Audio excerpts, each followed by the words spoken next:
আমরা জিপিএফ সম্পর্কিত নানা তথ্যের জন্য অনেক সময় প্রশ্ন করে থাকি, যেমন ভবিষ্যৎ তহবিলে যোগদান কখন করা যায়, নমনী কিভাবে নির্ধারণ করা যায়, চাঁদার পরিমাণ কত, নমনী পরিবর্তন করা যায় কিনা, সুদের হার কত, কতবার অগ্রিম নেওয়া যায়, অগ্রিম কিভাবে মঞ্জুর করা হয়, অগ্রিম উত্তোলনের নিয়মাবলী কি, অগ্রিম বাবদ গৃহীত অর্থ চালানের জমা দেওয়া যায় কিনা, অগ্রিম উত্তোলন করলে সুদ পাবে কিনা, অগ্রিম উত্তোলিত টাকা কর্তন করলে বিনিয়োগযোগ্য হবে কিনা, একই সঙ্গে চাঁদার হার পরিবর্তন করলে যিনি অগ্রিম গ্রহণ করেছেন তার স্থিতি কেন কমে যায়, বছরের মাঝখানে জিপিএফ এর টাকা বাড়ানো যায় কিনা, জিপিএফ এর চূড়ান্ত উত্তোলনের প্রক্রিয়া কি, এই সমস্ত প্রশ্নের উত্তর খুঁজব। তো সবাইকে সাবিনা আইডির পক্ষ থেকে সাবিনা আইডিতে স্বাগতম।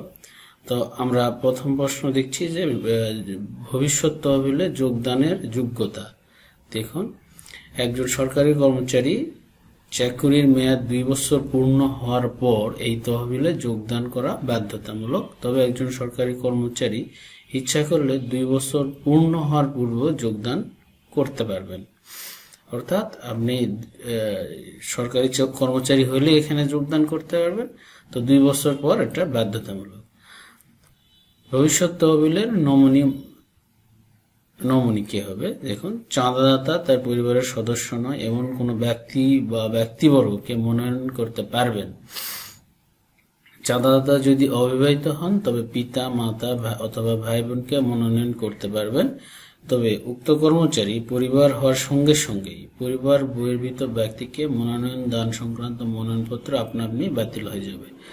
অর্থাৎ আপনি অবিবাহিত হলে মা বাবা ভাই বোনকে মনোনয়ন করতে পারেন, কিন্তু আপনি বিয়ে করার সঙ্গে সঙ্গে আপনার স্ত্রী এই তহবিলের মনোনয়ন পেয়ে যাবে।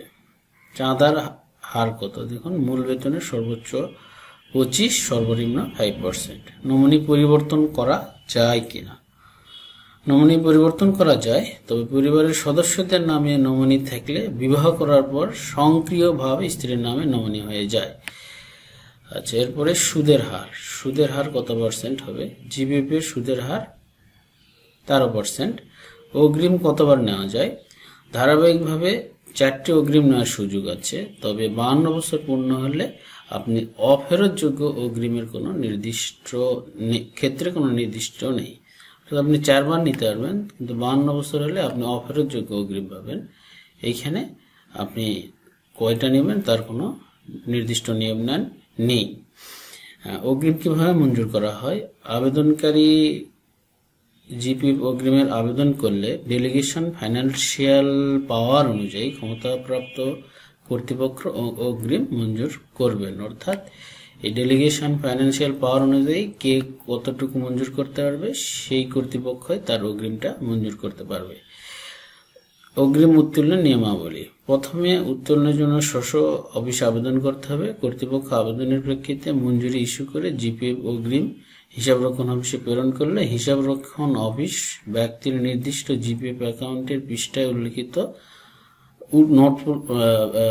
অ্যাকাউন্টসের পৃষ্ঠায় নোট উল্লেখপূর্বক পরিশোধ করবেন।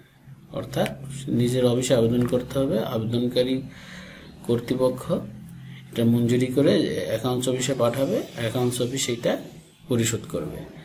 অগ্রিম বাবদ গৃহীত অর্থ চালানে জমা দেওয়া যায় কিনা?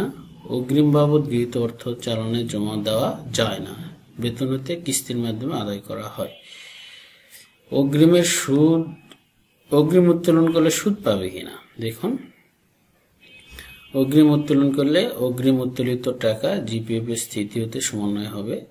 যে মাসে অগ্রিম উত্তোলন করেন তার পরবর্তী মাসের বেতন হতে উত্তোলিত টাকায় কোনো সুদ প্রাপ্য হবে না। আচ্ছা, এরপরে দেখুন, উত্তোলিত টাকা কর্তন করলে বিনিয়োগ হিসাবে গণ্য হবে কিনা? অগ্রিম উত্তোলিত টাকা কর্তন করলে আবার বিনিয়োগ হিসাবে গণ্য হবে। একই সঙ্গে চাঁদা কর্তন করলে যিনি অগ্রিম গ্রহণ করেছে তার স্থিতি কমে যায় কেন? দেখুন, উত্তোলিত অগ্রিম জিপিএফ স্থিতি হতে বিয়োগ হয়ে যায়, বিদায় স্থিতি কমে যায়। বছরের মাঝখানে জিপিএফ এর টাকা কমানো যায় কিনা? উত্তর হচ্ছে বছরের মাঝখানে জিপিএফ এর টাকা কমানো বাড়ানো যায় না, তবে বিশেষ ক্ষেত্রে বছরের মাঝখানে টাকা কমানো বাড়ানো যায়। জিপিএফ চূড়ান্ত উত্তোলনের প্রক্রিয়া কি? দেখুন এটা কি বলা রয়েছে। আচ্ছা, জিপিএফ চূড়ান্ত উত্তোলনের জন্য 363 নম্বর ফর্ম পূরণপূর্বক আবেদনকারী চূড়ান্ত উত্তোলনের জন্য আবেদন করবেন। স্ব কর্তৃপক্ষ আবেদনের ভিত্তিতে হিসাবরক্ষণ অফিস কর্তৃক চূড়ান্ত উত্তোলনের অথরিটি ইস্যু করার জন্য পত্র জারি করবেন। হিসাবরক্ষণ অফিস সংশ্লিষ্ট কর্মকর্তা কর্মচারী সমুদয় জিপিএফ সুদ ও আসল নির্ণয়পূর্বক অথরিটি ইস্যু করবেন।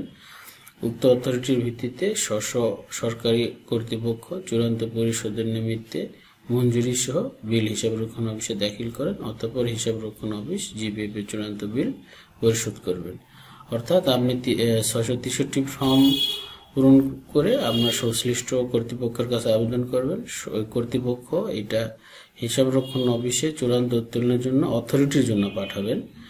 তারপরে হিসাবরক্ষণ অফিস এটা সুদ আসল নির্ণয় করে অথরিটি ইস্যু করবেন এবং এই অথরিটি পাওয়ার পরে আপনার কর্তৃপক্ষ এটা চূড়ান্ত পরিশোধের জন্য আবার মঞ্জুরি সহ হিসাবরক্ষণ অফিসে বিল দাখিল করবেন। এরপরে হিসাবরক্ষণ অফিস বিলটি পরিশোধ করবেন। তো ছিল আজকের পর্বটি ভালো লাগলে অবশ্যই লাইক এবং শেয়ার করবেন।